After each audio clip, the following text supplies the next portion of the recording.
There's a lot of standoff distance among the different facilities. So if something does blow, it doesn't blow up the whole thing. And crude oil at room temperature isn't even flammable. So the warheads that these bombs can carry, which are less than 100 pounds, probably with the models that were used, probably under 20 pounds, it's not that you can't do damage, but you can't do real damage. But this is not just a refinery. This is also a loading facility. And in a refinery, once you've made your fuels being more flammable than raw crude, you then put them into a truck or a pipe and send it away.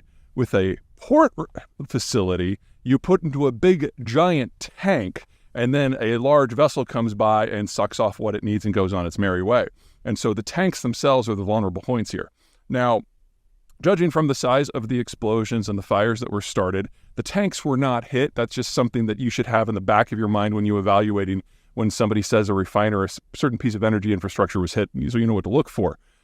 What's interesting here, two things. Number one, it took the Russians more than 3 days to put out the fire, and they put it out the wrong way, using water in, the near Arctic winter, which caused a lot of water to freeze and then expand and wreck more infrastructure. Damage assessments are still underway. We don't know how bad it was, and had this been a normal attack, we would have known within 24 hours whether or not anything substantial had been done. But here we are nearly a week out, and we still really don't have any more but the vaguest ideas, and the facility is shut down.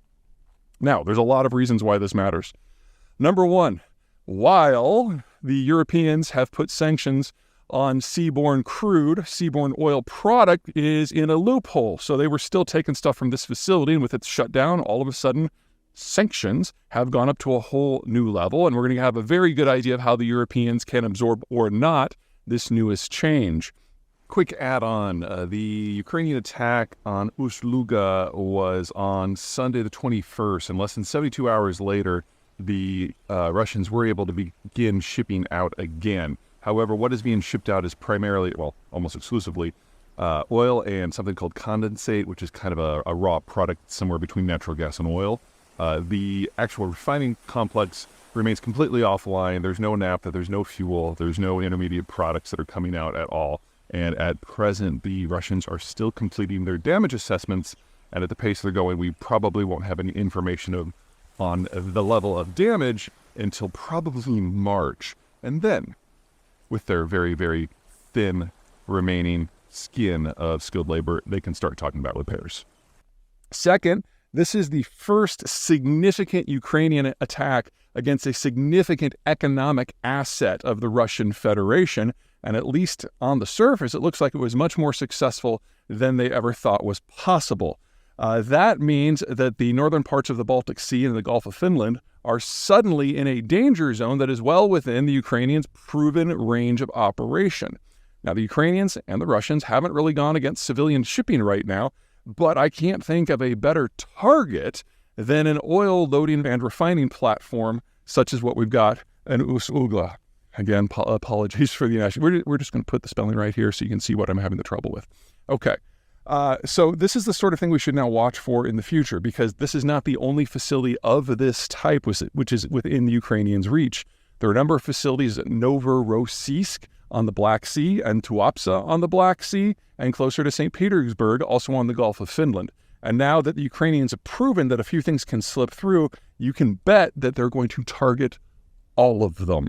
And all told, if you look at all of the infrastructure combined, its combined export and throughput capacity is in the vicinity of 3.5 million barrels a day, which is about 3.5% of global output.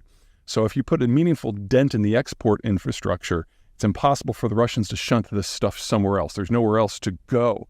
And so it just backs up through the system. There's also one other thing to look at. The fact that the damage control crews proved to be so incompetent is something that we're starting to see at the edges as the Russian economic system frays. The Soviet educational system collapsed back in 1986, which means that the youngest people who are worthy of terms like engineer turned 64 this year. And so when I think of fire suppression, I think of something that normally I could not just pick up the hose and go do it. You want someone with specialized training. And especially if you're talking about petroleum, natural gas, or refined product fires, you definitely want someone who has some idea what they're doing. Russia's running out of those people. It's not just that 1 million people have fled the country and 500,000 have been drafted and committed to the war, been killed. They don't have much of a skilled labor pool left, and what they do have is being dedicated to the war itself, air defense in the vicinity of the war, or the military-industrial complex to keep the war going.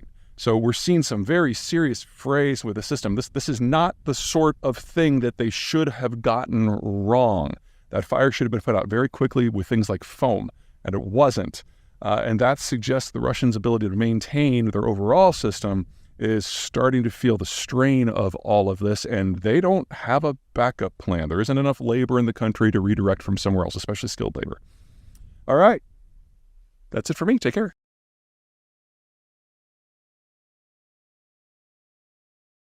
Everyone, Peter Zeihan here, coming to you from Kalea at the southern point of the island of Hawaii. Got the slopes of Mauna Loa behind me, the larger volcano here. I am going to take something from our Ask Peter forum. We're going to put that link here at the end of the video, too, in case you were sending your own questions. And it's, am I worried about Ukraine in the light of what has become an American boycott on weapons supplies? And yes, I am. The Ukrainians are running out of ammo. There's no way they could produce enough to support the war themselves. And the Russians have mustered a fresh human wave. And, you know, human waves are very vulnerable to mass fire, but you have to have ammo for that to work. So there are some concerns we might be seeing a turning point in the war here in the next few weeks if something doesn't change.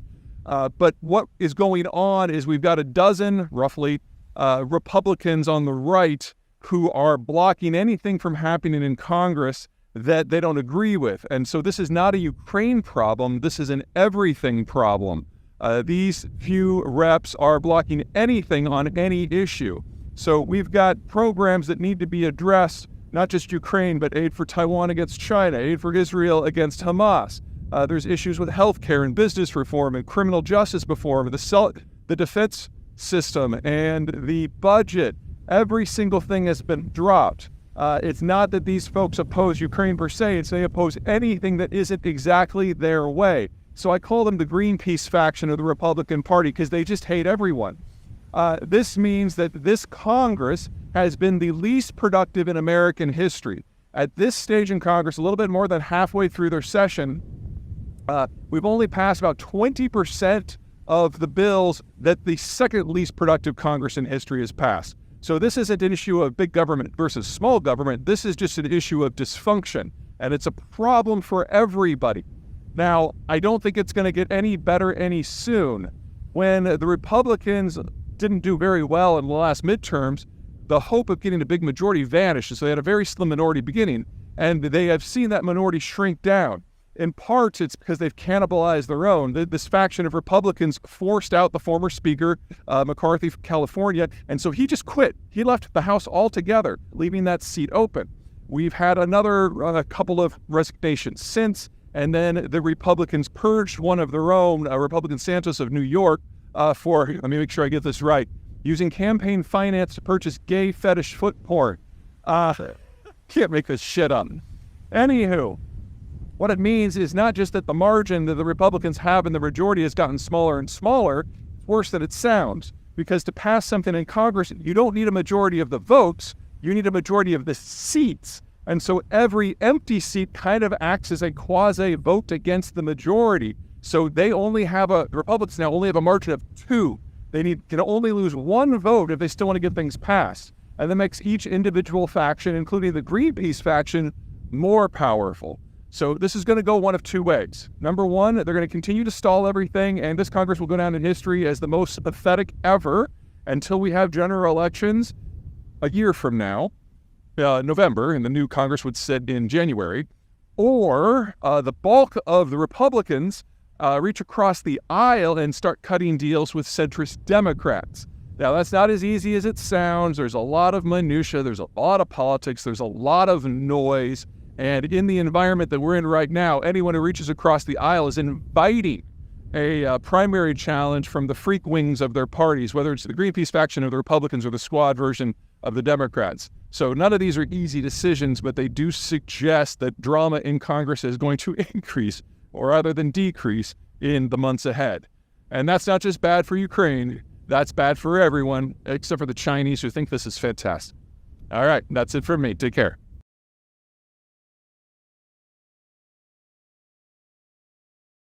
Hey everyone, Peter Zeihan here, coming to you from St. John's Cathedral in Detroit, which is also a resort because modern Catholicism.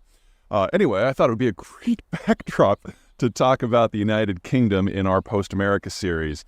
The United Kingdom is one of those countries that is not really going to emerge into a post-American world because they've got some really interesting decisions to make, and I'm pretty sure I know how it's going to go. So, backdrop, two things. First, economy. The British system never really adapted to the end of empire. They do all the high value-added stuff, and they import a lot of the raw materials and some of their base manufactured goods, things that they're not very good at because they're good at the really high precision stuff. And when the empire ended and they joined Europe, all they did was kind of switch one empire for another and relied upon the European continent for things like foodstuffs and wood products and automotive. They never made the transition that all the other former imperial powers did. And so when Brexit happened, they find themselves in a bit of a lurch. So that's kind of the economic side of things. On the security side of things, they are an island, and islands are worried about one thing: other countries developing navies that might allow an invasion. So they've always looked at the major powers of the Eurasian landmass with more than just suspicion, outright fear and concern, whether it's Nazi Germany or Soviet Russia or whatever, Napoleon, and on and on.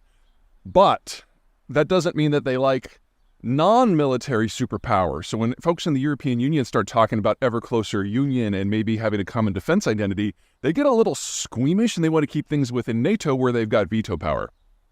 So that's the economic, that's the security. You play that forward to where we are right now, and they're in a bit of a pickle. Demographically, the European Union is on its final legs. Most of the major powers, especially Germany and Italy, are going to be aging into obsolescence within a decade, and most of the remaining countries within 2. And I don't mean to suggest that the UK has a super healthy demography, but it is like the second healthiest within the Union. So when the Brits started talking about Brexit a decade ago, I was like, okay, I can understand the conversation. Getting a jump on what's next, leaving the sinking ship that is the economic aspect of the European Union, that makes some sense. But here we are 7 years after Brexit, and the Brits are still trying to figure out what Brexit means. We still don't have a meaningful policy for how they should go into the new world. And they really only have two choices. Option one, since they haven't done that economic change post-imperial era, is to find a new empire and go out and cut a series of deals with a series of countries that have young demographics that can provide them with raw materials and on and on and on. The problem is they can't do it like they did before. Before, the secret of the British Empire, the reason that they ruled the world for the better part of 2 centuries, is they were in the early days of the industrial era and no one else had caught up. So they were able to use the order of magnitude greater economic intensity of early industrialization and the 3 orders of magnitude better power projection of military technologies to dominate wherever they went with a very small number of people. Well, that's not the world we're in anymore. You can't go into a place like India with 50,000 people and conquer it like you could 2-3 centuries ago. Not to mention that the Indians wouldn't let it happen. So the idea that the Brits as a mid-sized power can be the center of a global trade node, that's a bit of a stretch. I don't want to say it's impossible because weirder things have happened in the last few years, but it's difficult to see enough countries signing on to the idea of British preeminence when the Brits can't force the issue. The second issue is to partner with a singular, large, wealthy country that has better demographic structures and shares the United Kingdom's overall security concerns about United Eurasia as a military power. And the only country that scratches that itch is the United States. Now, it's not like what the Brexiteers said, that they can just waltz into Washington and ask for a free trade deal that is better than what comes from the EU. No. When it comes to trade deals, the United States is very specific, and it doesn't like to bring in systems that could compete with in any meaningful way. And that would mean that the Brits have to accede to American demands on any number of sectors, from agriculture to finance to manufacturing. Hell, we might even make them get rid of the metric system if we're in a bad mood. Now, when the Johnson administration in Britain came over to talk to Donald Trump's administration about a trade deal, and they found out what the conditions would be, they walked away. And then the next government came in and did the same thing and walked away. Or was it Theresa May? Anyway, there were 2 back-to-back. And so the Brits right now are in this netherworld where they kind of quietly admit to themselves that in order to find a future that has some degree of economic functionality, they have to get into bed with their kids and accept all the demands. And the hit to their economy will be real, and the hit to their ego will be massive. But the alternative, trying to build an alternate system or maybe going back to the EU, neither of those are long-term solutions that are very functional. So really what we're doing is going through the paces until the Brits admit the obvious. And when that happens, Britain will lose the thing that it values the most, its freedom to act, its agency. It will become a subsidiary of the American system for better or for worse. And while that will be horrible for the British mindset, it is the best game in town from both an economic and a security point of view, and in time, I have no doubt that that is where the Brits will end up. So, stiff upper lip.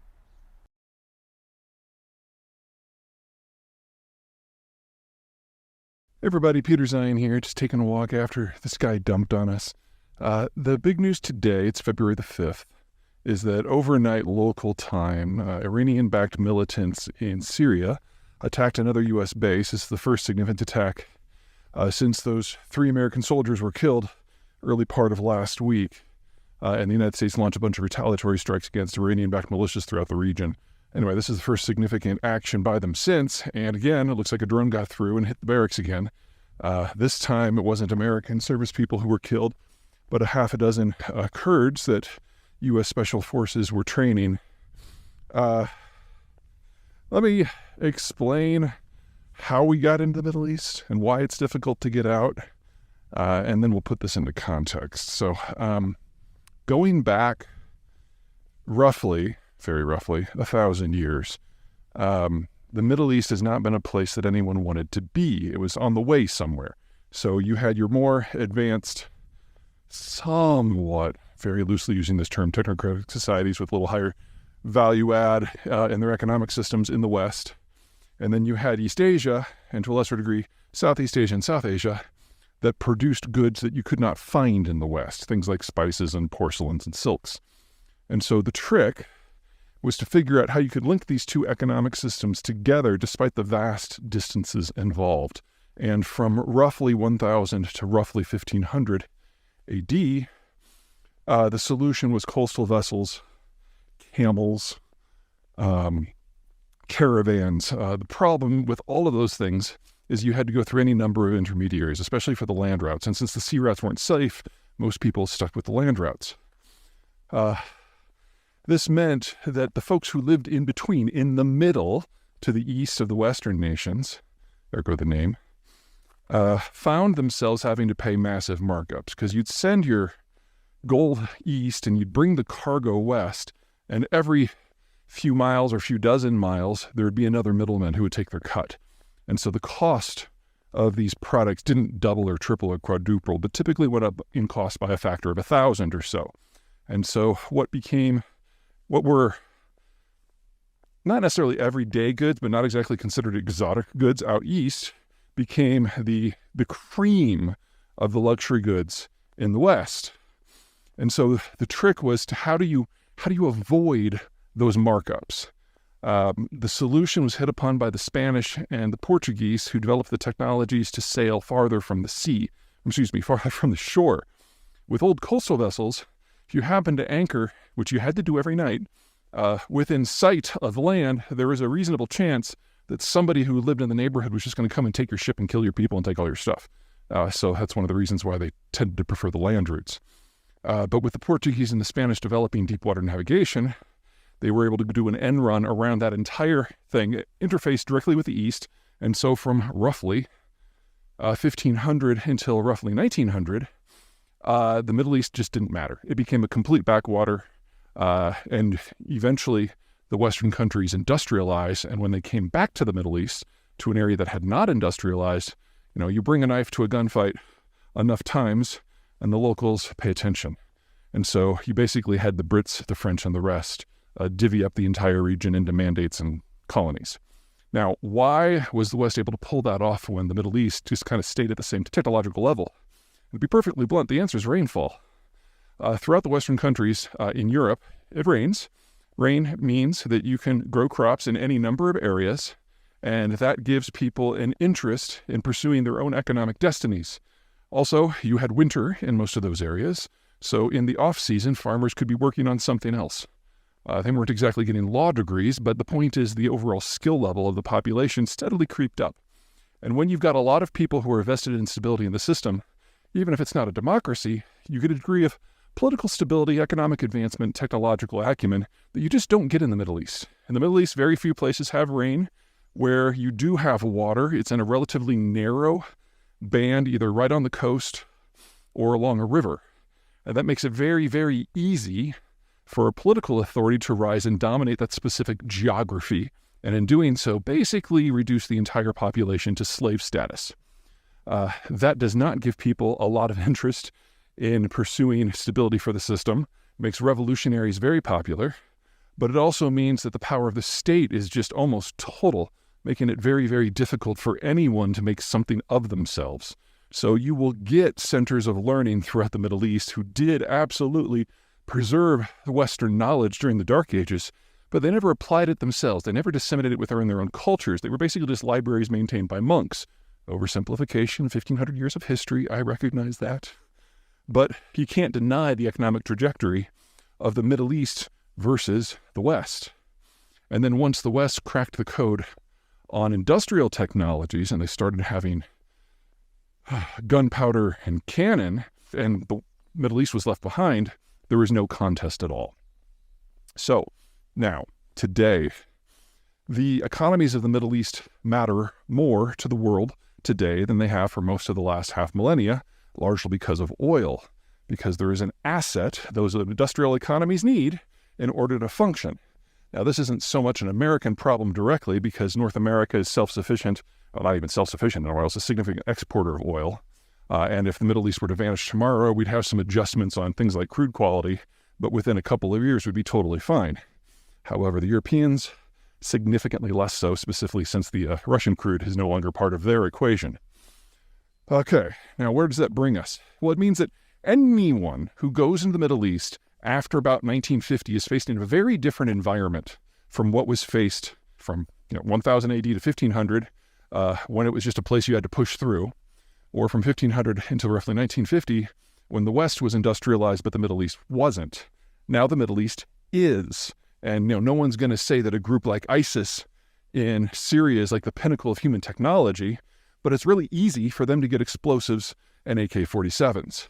So it's no longer a contest like we saw from 1900 to 1950 between an industrialized Western imperial system and a completely non-industrialized, almost tribal Middle Eastern system. You've got a different makeup now. Now, the governing systems of the Middle East themselves are also in play and very much in flux, because before 1950, you basically had a series of what could be best called fortress political systems, where by dint of geography, maybe they had an oasis like Damascus, maybe they were surrounded by desert like Egypt, maybe they were a mountain fastness like Iran. It's a little difficult to get in and out, and some of these areas are a lot more difficult to conquer than others, Iran probably being at the top of that list.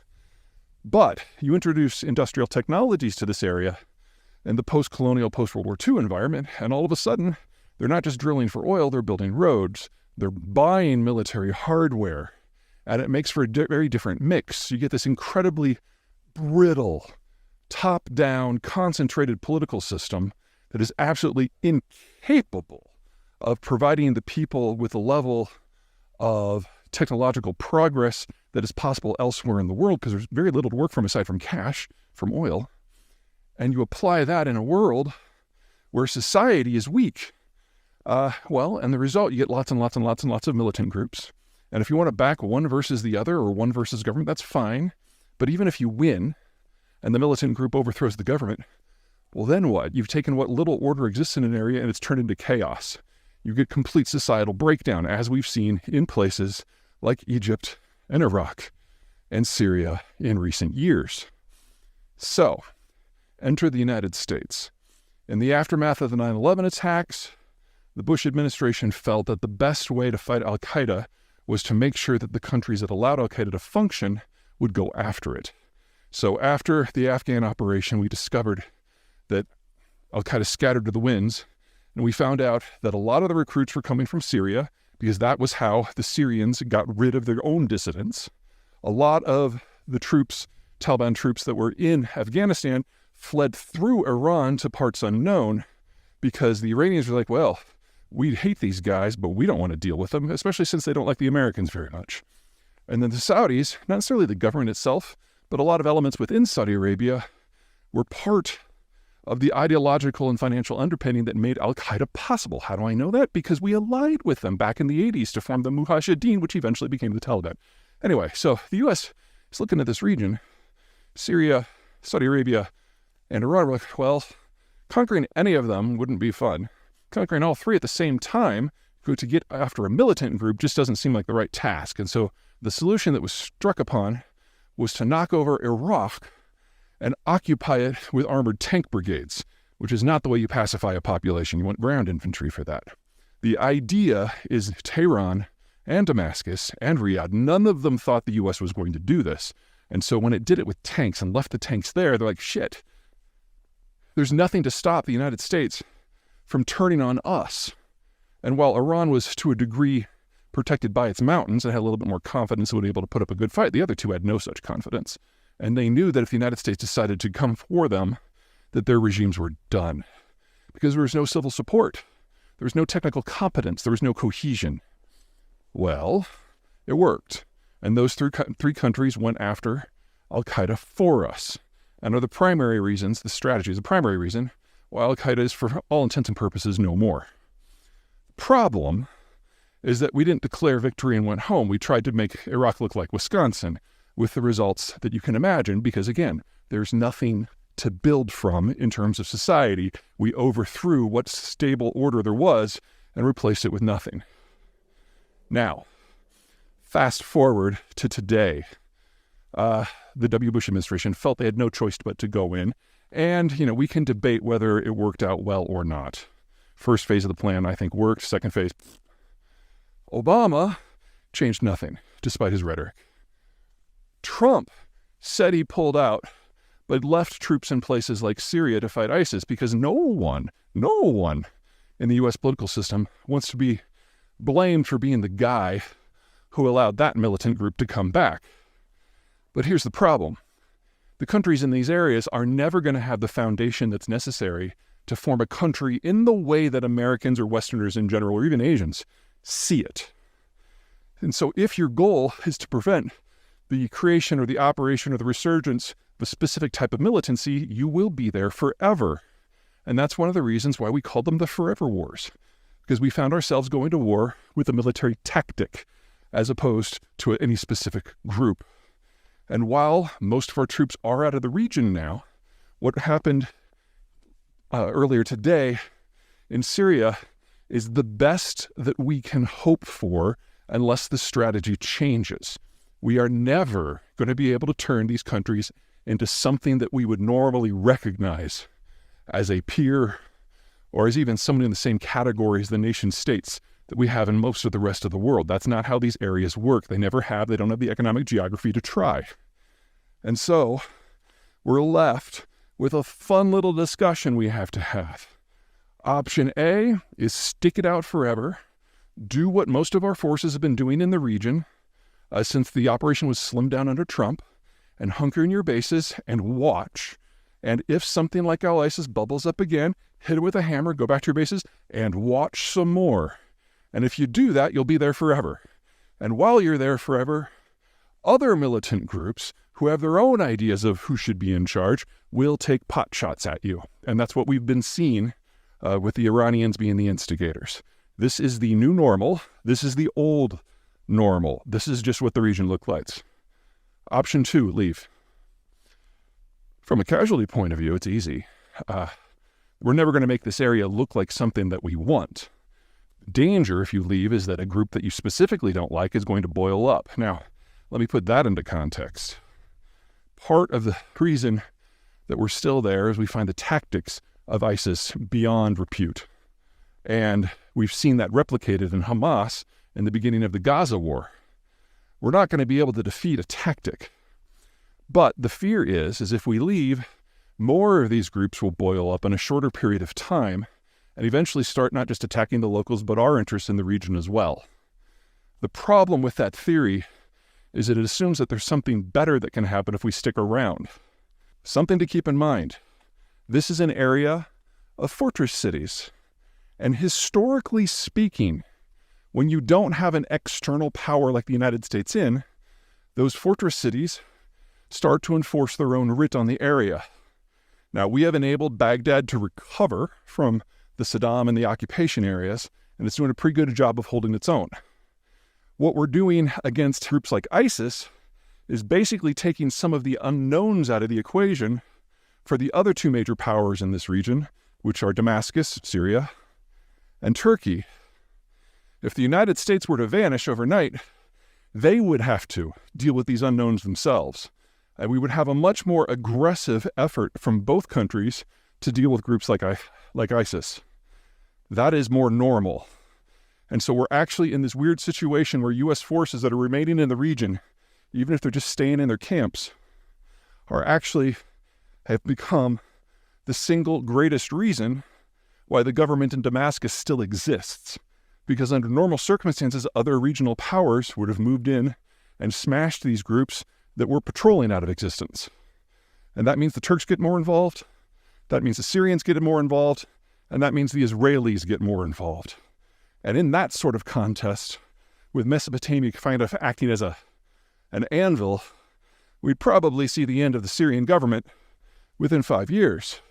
Of course, it would be bloody and horrible, because this is a region that can barely grow food itself, and it uses a lot of those energy imports or exports to buy food that it imports. So the capacity here for an outright civilizational collapse is very, very real. And agreed, the presence of U.S. forces is one of the few things holding the darkness at bay. Now, whether that is considered an American national interest or not, talk amongst yourselves.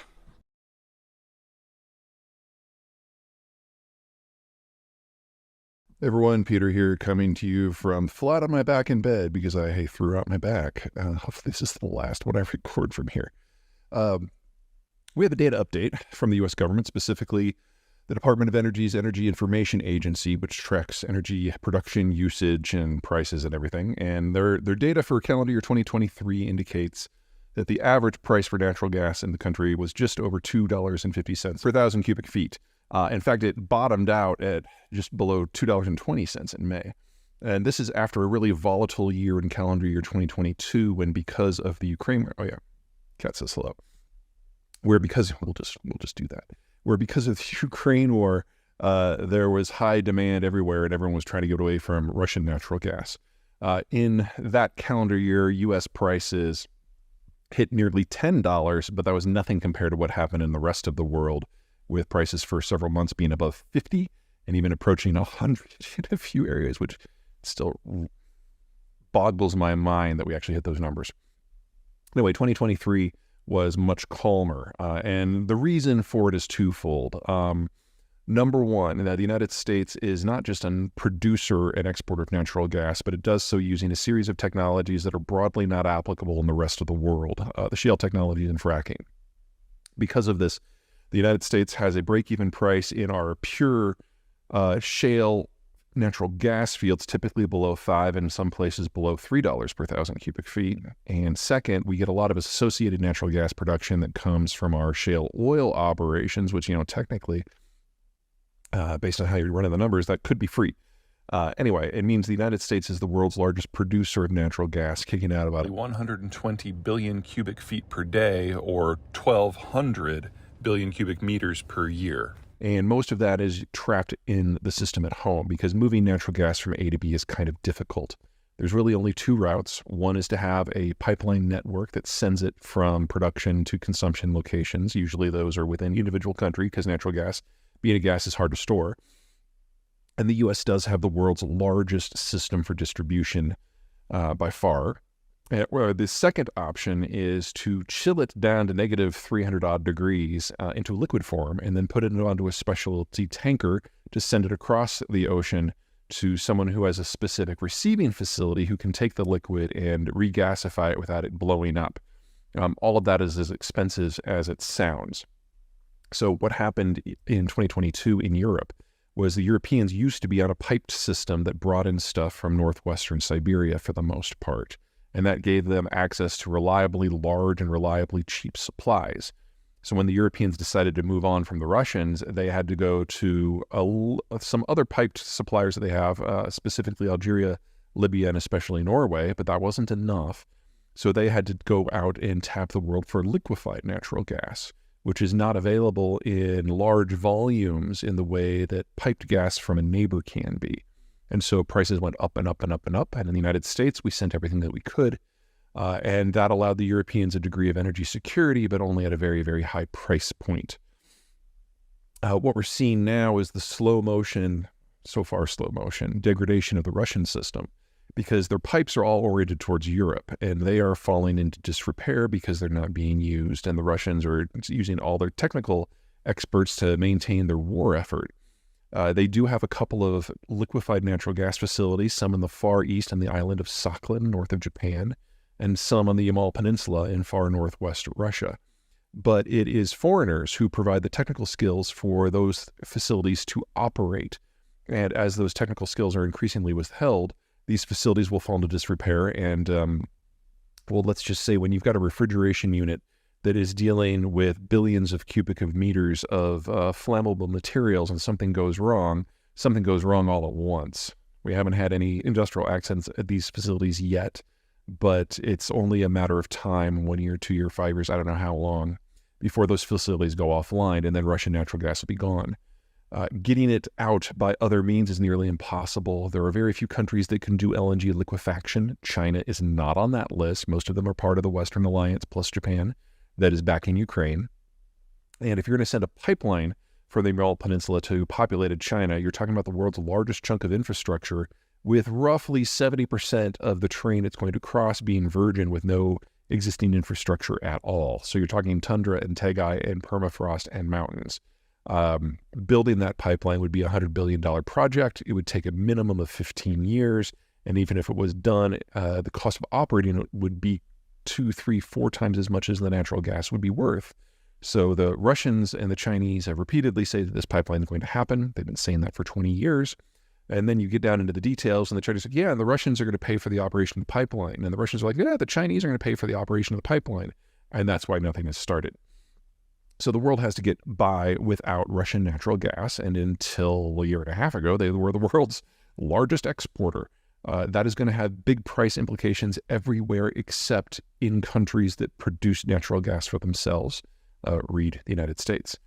Now, that means in the United States, the $2 to $3 range we're in right now is more or less normal. We're not going to go above $5 for any more than very short periods of time, because what we've discovered is that the shale gas guys can bring on wells in a matter of weeks. If you remember your shale history back between 2004 and 2011, roughly, it was all about the natural gas. And then in 2011 to 2013, oil really came into its own. And natural gas faded, not because we weren't producing it, but because we were producing it as a byproduct of oil production. What we saw in calendar year 2023 when prices were going up is that the shale guys went back to the old natural gas fields and were able to produce using the tricks they'd learned in the shale oil fields in the last 10 years. And that pushed down the cost of production and pushed up the volume of natural gas that was produced by massive volumes. And we basically got back to a balanced market. Now, the United States does have takeaway capacity to get some of that natural gas to international systems. We have roughly 10 billion cubic feet of pipeline capacity, mostly to Mexico, and about another 10 billion cubic feet for LNG, which is mostly going to Europe now. That's in comparison to 120 billion cubic feet of overall production, which is a number we now know that we can increase in fairly quick succession when we need to. So again, prices should be lower for longer. We might have those occasional spikes, but then the shale guys will just drill and bring the price right back down. Now, why does that matter to you? 3 big reasons. Number one, natural gas remains the number one fuel source for electricity generation in this country, about 40% of the total. So anything that requires electricity, which is almost everything, Natural gas is the solution, at least in the midterm. And since the United States needs to roughly double the size of its industrial plant as the Chinese fade away, we basically need 50% more electricity. Natural gas is going to be a huge component of that. Second, let's say you don't like fossil fuels at all. Let's say that you're a greenie and you like solar and wind. Well, you should still like natural gas, because when the wind doesn't blow or when the sun doesn't shine, which happens, every night, you need a partner fuel in order to keep the lights on. And natural gas combined cycle power generation facilities can spin up and spin down in less than 15 minutes. So they are the best partner for green tech that we have. And while the Californians don't like to say it out loud, about half of their energy that they generate within California itself comes from natural gas, specifically because of this pairing capacity. Batteries cost an order of magnitude more. They don't last very long, and they have some other problems with their construction that is ugly from any number of strategic and green points of view. Natural gas is a known. And as long as we're going to be moving towards wind and solar for most of this country, even in increments, natural gas is the logical partner for all of it. And then the third thing is a little bit more esoteric, and that has to do with what happens in manufacturing once you decide you want to really get into everything. In globalization, we have broken up the supply chains. Energy comes from someplace, iron ore comes from someplace, steel comes from someplace else, plastics comes from someplace else. It's brought together for assembly at different locations. As the world breaks apart and we have a more national or continental system, more and more of those intermediate steps need to be done at home or near home. And a lot of those intermediate steps use raw materials that are made from natural gas. So natural gas makes naphtha, makes polyurethane, makes plastics. Naphtha makes fertilizers and pesticides, makes agricultural products. Natural gas is the base material for a lot of this stuff. And now the United States is the largest producer, supplier, and exporter of all of those intermediate products. And what we're seeing now is the U.S. moving up the production chain, moving in a greater value-added production system for all of this, so that we can still do the classic manufacturing and have the entire input system at home. So to have natural gas at these price levels for a very long time is great, and it's going to be a very long time.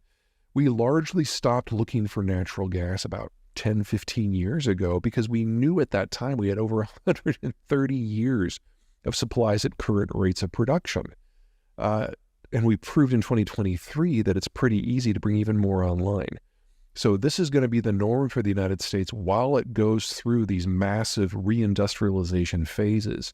And natural gas will both power, fuel, and provide the base materials to make all of it possible.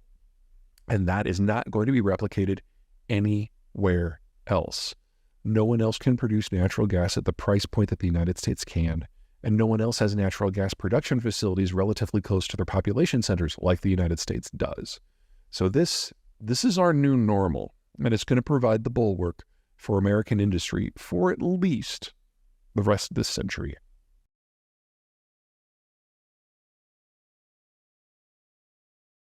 Hey everybody, Peter Zeihan here coming to you from Colorado. It is the 29th of January, and the news today is that in a drone attack, an Iranian militia operating near the border of Jordan and Syria managed to get a drone into an American base and kill 3 people in the vicinity of one of the barracks. These are the first deaths of American military personnel since the Iranians started pushing groups like the Houthis to attack Americans and international commerce in a large volume, and it's probably going to merit a response. Something to keep in mind is when the United States a couple weeks ago decided to start taking military action against the Houthis in Yemen, it wasn't because these Iranian-backed groups were attacking commerce in general. It's because they fired an anti-ship missile at a U.S. military vessel. And that's what started it all off. So working from that same logic, now that some Americans have actually died, you can expect the Biden administration to strike back. The question is how? There's kind of 3 things to consider. None of the options are great. Option number 1, you do a semi-proportionate, because the Americans always believe in overkill, assault against the militias that Iran backs either in the area in question or somewhere in the broader Middle East. The problem with this is it doesn't solve the problem. The people who are doing the attacks aren't Iranian. They're just using Iranian equipment and sometimes a little bit of Iranian intel. And even if you were to wipe them all out, they come from sectarian groups who are opposed to their local geopolitical orders. And so they tend to oppose Sunni groups who tend to be in the majority, especially in places like Jordan, or in the case of Iraq, where you have a pseudo-democracy. And in these cases, even if you were to take them all out, you just have an aggrieved minority that would, again, push people in that the Iranians would recruit. So it might make things calm down for a few weeks to months, but it's certainly not any sort of lasting solution that's going to change the logic in Tehran at all. The second option is to strike military assets in Iran proper. The idea is you go after the personnel that are making these decisions. The problem here is that there's a lot of them. Iran isn't like most strongman autocracies. You've got a ruling elite of the religious class, the mullahs, who's over 10,000 people. And even if you were to somehow magically carry out an assassination program and within 24 hours kill the top 1,000 of them, I mean, sure, they'd have some reshuffling, but it actually wouldn't disrupt the regime in any meaningful way. In addition, Iran is a series of mountains. It's basically a fortress. And if you wanted to go in there and knock the government out, you would need a force significantly larger than what the United States pushed into Iraq, which is ultimately a flat and somewhat desert community. And that means you're going over mountain range and mountain range and mountain range. So the distances are far. The logistics would be hard. The geography plays to the defender's strength. And then even if you were successful, well, then what? Are you going to stick around and try to reconstruct Iran in the way that we did Iraq? I think the U.S. learned that that's not an easy thing to do. So, and again, this wouldn't change any of the logic in Iran about what they're doing in the broader region. If anything, it would intensify it. That leaves us with the third option, which is a military option against Iran's economy. Now, Iran, while it is nowhere near the peak that it once was back in the 70s as an oil producer when it was exporting more than 4 million barrels a day, is still in the game. It still exports about 1 million barrels a day, and that income is the primary source of hard currency that the Iranians use to fund everything that they do, from purchasing social stability from their population at home to funding these rocket attacks against U.S. military targets throughout the broader region. And unfortunately for the Iranians, it all flows through a single point called Karg Island, which is on the northeast shore of the Persian Gulf. And it would be very, very, very easy for the United States just to destroy the loading facilities or maybe even the storage tanks and the pumping stations in Karg. They could probably do it with a handful of sorties. It would probably take less than an hour. Iranian missile defense is not very good. Their air defense is not very good either. And the U.S. obviously is very good at striking in those sorts of conditions, especially when you're talking about something that is on the coast, so you don't have to fly over too many defensive layers to get to it. There'd be a cost to this, of course. Should the United States decide to do this step, it would take the role of the erstwhile global guarantor of maritime security and have the United States taking very discrete shots at very specific parts of the global economy that have relied upon international security in order to function.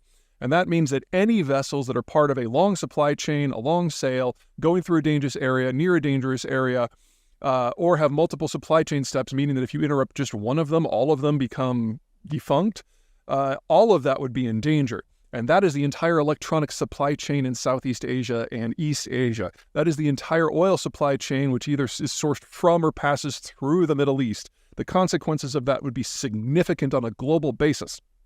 But if you want to take the American populist view, which is something that Biden and Trump agree on, is that a lot of that doesn't really matter. And in fact, there's something to be said for stalling those international systems because they favor North American solutions. The United States doesn't get energy from this region anymore. Canada doesn't. Mexico doesn't. So the economies that we care about the most are heavily insulated already. And the economy that we're most dependent upon or the most concerned about is China. And they get all of their energy from this region. Well, not all, but like half. And so if the Biden administration does take this step, things will very much be in motion very quickly.